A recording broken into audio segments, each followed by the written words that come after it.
जय जगन्नाथ सांगमाने आज आम आउ एक सुंदर गपटी शुणा। गपटीर नाम ହେଉଛି ଆଜି ଗୋଟିଏ ସୁନ୍ଦର ଦିନ।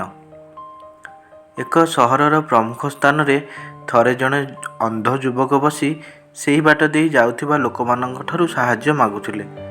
ଏଥିପାଇଁ ସେ ନିଜ ସାମ୍ନାରେ ଏକ ପାତ୍ର ରଖିବା ସହ ନିଜ ପଛପଟେ ଗୋଟିଏ ପ୍ଲାକାର୍ଡ ଟାଙ୍ଗିଥିଲେ, ଯେଉଁଥିରେ ଲେଖା ଥିଲା, ମୁଁ ଜଣେ ଅନ୍ଧ, ମୋତେ ଦୟାକରି ସାହାଯ୍ୟ ଦିଅନ୍ତୁ।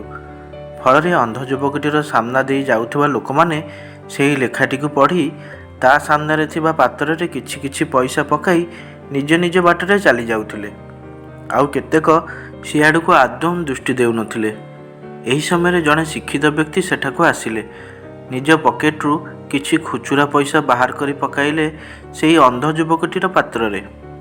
ତାପରେ ଅନ୍ଧ ଯୁବକଟିକୁ ପଚାରିଲେ, ତୁମ ପଛରେ ଟଙ୍ଗା ଯାଇଥିବା ପ୍ଲାକାର୍ଡର ଲେଖାରେ କିଛି ପରିବର୍ତ୍ତନ କରିପାରେ କି?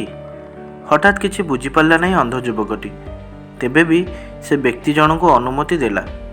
ଅନୁମତି ପାଇବା ପରେ ଶିକ୍ଷିତ ବ୍ୟକ୍ତି ଜଣକ ଅନ୍ଧଟିର ପଛପଟରୁ ନେଇ ଆସିଲେ ସେହି ପ୍ଲାକାର୍ଡଟିକୁ ଏବଂ ତାକୁ ଓଲଟାଇ ଦେଇ ତା ଉପରେ ଲେଖିଲେ ଆଉ ଗୋଟିଏ ନୂତନ ଲେଖା।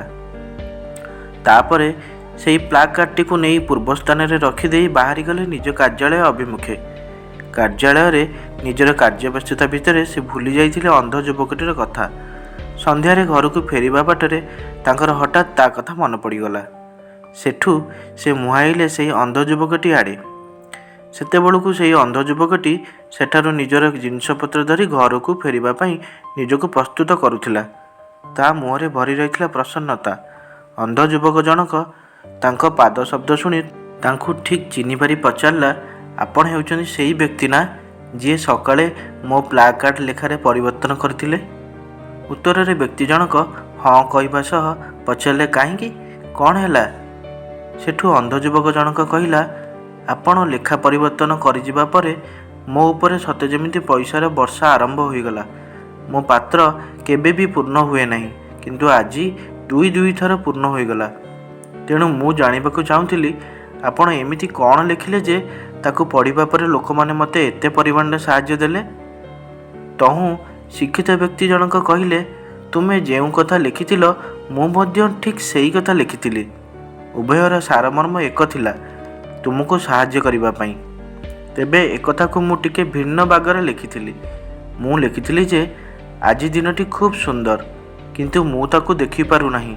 ତେଣୁ ଯେଉଁମାନେ ଏହାକୁ ପଢ଼ିଲେ ସେମାନେ ତୁମକୁ ନୁହେଁ ବରଂ ଈଶ୍ୱରଙ୍କୁ କୃତଜ୍ଞତା ଜଣାଇବାକୁ ଗୋଟିଏ ସୁଯୋଗ ପାଇଲେ ତୁମକୁ ସାହାଯ୍ୟ କରିବା ମାଧ୍ୟମରେ। କାରଣ ସୁନ୍ଦର ଦିନଟିକୁ ଦେଖିବା ସହ ଉପଭୋଗ କରିବା ପାଇଁ ଈଶ୍ୱର ସେମାନଙ୍କୁ ପ୍ରଦାନ କରିଥିଲେ ଦୃଷ୍ଟିଶକ୍ତି। ଦେଖିଲେ ତ ସାଙ୍ଗମାନେ, କେତେ ସୁନ୍ଦର ଏ ଗଳ୍ପ। ଏମିତିକା ଅନ୍ଧ ଅସହାୟ ବ୍ୟକ୍ତିକୁ ସାହାଯ୍ୟ କରିବା ପାଇଁ କେବେ ବି ଭୁଲିବେନି। ରହୁଛି, ଜୟ ଜଗନ୍ନାଥ।